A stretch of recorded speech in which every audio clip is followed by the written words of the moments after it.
Oh, well, I could use a lot of words here. Overwhelming, surreal, but in all honesty, I don't think there is a word that exists that could help me. This is the first time I've really seen the articulate. pictures, and it's uncanny. They've got Isn't it? you Yeah. right These guys down are to a absolutely T. incredible. Totally defying the human potential. The artists at this attraction, my God, it's incredible. And your family were with you as well, your two young boys. What did they think?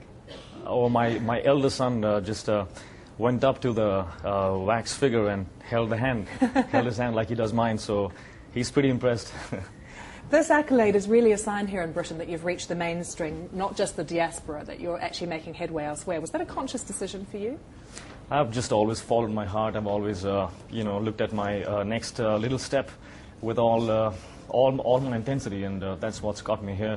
I don't know what I have done right. I'm not in the business of doing mental gymnastics and plotting and planning my career. I'm an artist, I'm an explorer, an adventurer. It's got me this far, and this moment has come. It'll go, and back to my life from sunrise to sunset. But you've had these two the big crossover films. That must have been a conscious choice to reach out to another audience. I don't really would call them crossover films, because the intention was not really to cross over. I don't really actually know what that means.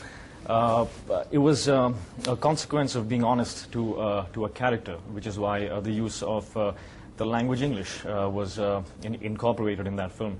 And as far as crossover is concerned, I think Bollywood now stands by itself. It's a kind of a superpower by itself as far as the wealth is concerned, the resources, the credibility.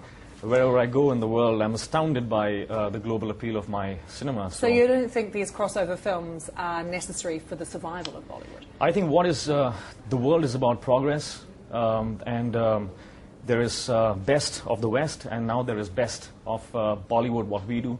And I think it's time for a collaboration between the two superpowers. I mean, we saw that, didn't we, in November with a tie-up between Bollywood and Hollywood. Do you think we're going to see real changes in the industry? It is happening, and that's, I think, the natural course of things, I think, is leading up to the point where there will be just one industry for the globe, making the best movies, the best of the West and the best of the East, and, we will get to see bigger and better. Do you think that cinema. the Indian audience is changing, though, that they're getting more discerning and more demanding? Yes. I think as a society we're changing a lot. We're evolving. The extra bit of melodrama is kind of, exiting, making a quiet exit. But at the core of things, we are still very raw people, We are raw, We don't really like to over-intellectualize things. It's a different experience, though, going to the cinema in India now, isn't it? With the rise of the multiplex, you've got so much more choice. More the better. Yeah. Yeah, Okay. yeah. You welcome it. Yeah, absolutely.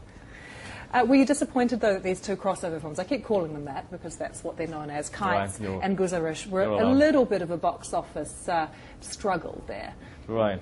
Well, as I said, my last film, Guzarish, did not fare very well at the box office, but You've won prizes for it, though.